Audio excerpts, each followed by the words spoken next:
ফলে ওই ভোটটা আইএসএফ বারে যে দল তাদের দিকে আসবে, এই ভয়ে তারা এই শুভেন্দু অধিকারী মহাশয়রা, এই হুমায়ুন কবিররা, আমি মনে করি হয়তো এরা গোপনে যুক্তি করে, এটা আমার ধারণা, সত্য না হতে পারে, গোপনে যুক্তি করে যে আজকে আমি এটা বলবো, এর প্রতি উত্তর তুমি দেবে, পরশু দিন আমি আবার এটা বলবো, অর্থাৎ সেই তৃণমূল বিজেপির বাইনারি তৈরি করব, মুসলিমদেরকে ভয় দেখাবো, বিজেপি চলে আসবে, ভোটটা আমাকে দাও। আর ও হিন্দুত্বের বড় লিডার হয়ে উঠে হিন্দু ভোট দিয়ে, অর্থাৎ এই বিজেপি তৃণমূল মিলে ভোটটাকে ভাগ করে রাখবে, এই অপচেষ্টা চালাচ্ছে। অপচেষ্টার পাঠ শুভেন্দু অধিকারী মহাশয়, এই অপচেষ্টার পাঠ সিদ্দিকুল্লাহ চৌধুরী মহাশয়, যে বলছে নাকি ঠ্যাং ভেঙে দেবো, এই অপচেষ্টার পাঠ হুমায়ুন কবির মহাশয়, যে নাকি বলছেন মুর্শিদাবাদে গেলে ঘিরে রেখে দেবো। আরে মুর্শিদাবাদে যাওয়ার সুযোগই পাবে না, যে বক্তব্যগুলো দিয়েছে। যদি এফআইআর হয়, হেট স্পিচ অনুযায়ী যদি এফআইআর হয়, তাহলে ওখানে যেতে পারবে, তার আগে তো প্রশাসন তাকে ধরে শ্রীঘরে রেখে দেবে। এফআইআর হচ্ছে না কেন? রাজ্য পুলিশ সুমোটো করছে না কেন? এটা উত্তর তো আগে দিতে হবে শাসক দলকে। যেটা চলছে, আমাদেরকে নির্বাচিত করে এই বিধানসভার মধ্যে পাঠিয়েছে জনগণ, তাদের অভাব অভিযোগ, চাওয়া পাওয়া, সুখ দুঃখের কথা উত্থাপন করা, তাদের নিয়ে চর্চা করার জন্য, এবং যে নতুন আইন তৈরি হবে তা নিয়ে সেখানে আর চর্চা হবে।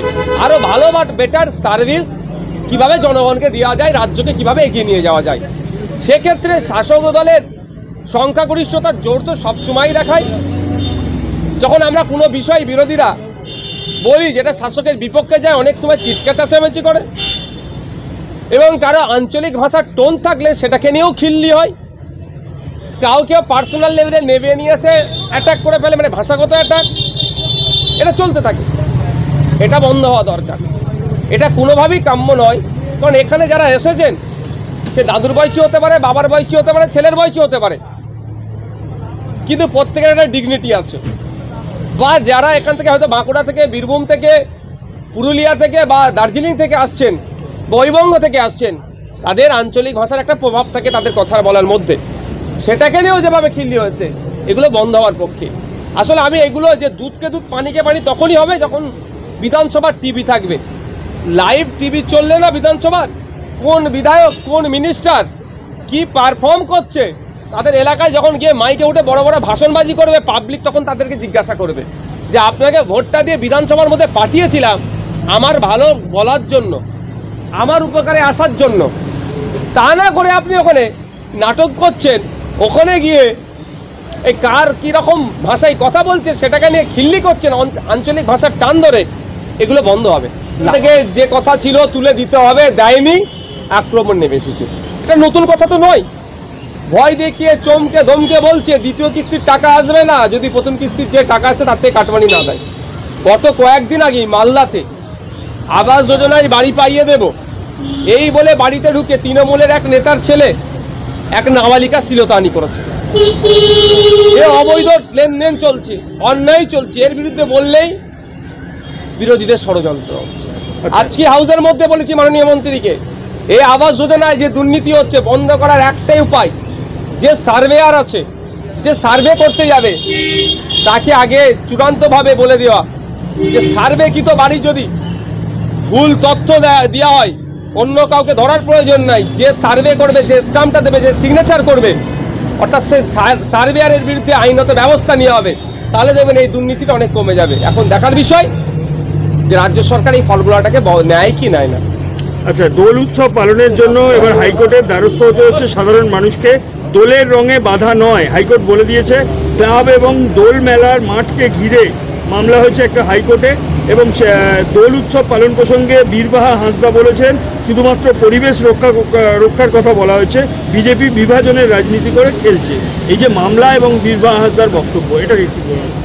দেখুন, এই বিষয়ে আমি বিস্তারিত জানি না, আমি একটা কথাই বলবো, প্রত্যেককে তার ধর্মীয় রীতিনীতি অনুযায়ী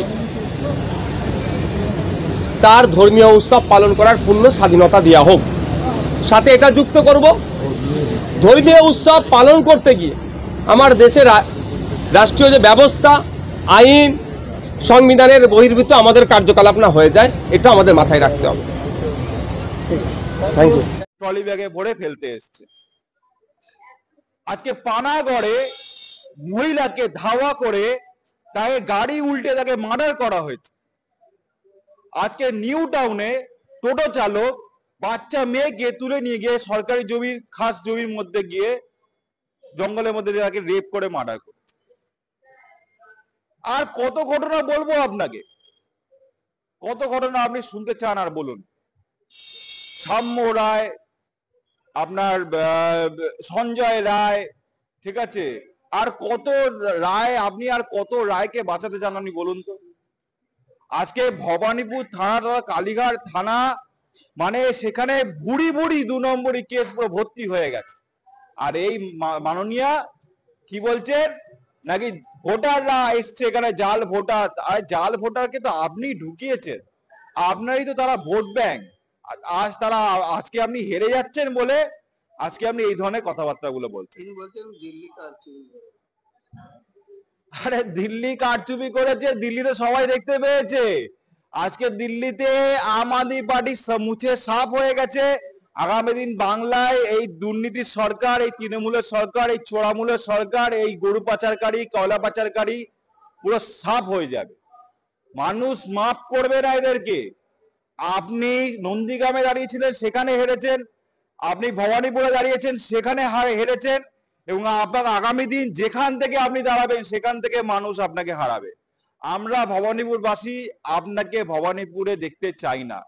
আপনাকে এই ভবানীপুর তথা কলকাতা শহর থেকে তথা পশ্চিমবাংলা থেকে যাতে এখান থেকে আপনাকে বের করে দেওয়া যায়, এবং আপনাকে যাতে পুলিশ প্রশাসন কেন ঢুকতে দিচ্ছে, এরা তো আর আপনার বাংলাদেশ থেকে অনুপ্রবেশকারী নয়।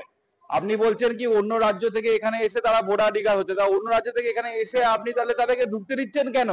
তাদেরকে জমি বিক্রি করছেন কেন? তাদেরকে ফ্ল্যাট বিক্রি করছেন কেন? তাদেরকে আধার কার্ড ভোটার কার্ড কেন করে দিচ্ছেন? আগে সেটা জবাব দিন। তো আর তারা যদি অন্য রাজ্য থেকে আজকে বাংলা তথা কলকাতা শহরে এসে একটা ফ্ল্যাট কেনে এবং তারপর যদি সেখানে একটা আধার কার্ড বা ভোটার কার্ডের জন্য অ্যাপ্লাই করে, তা আপনার সরকার দিতে বাধ্য। এটা তো আইনত সিদ্ধ, এখানে তো বেআইনি কিছু নয়।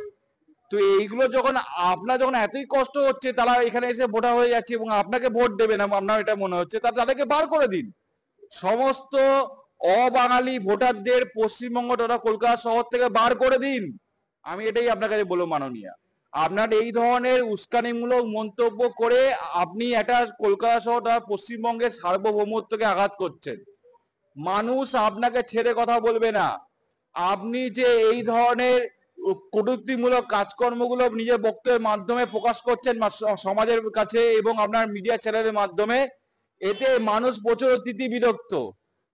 আপনি দেখুন আজকে কি অবস্থা।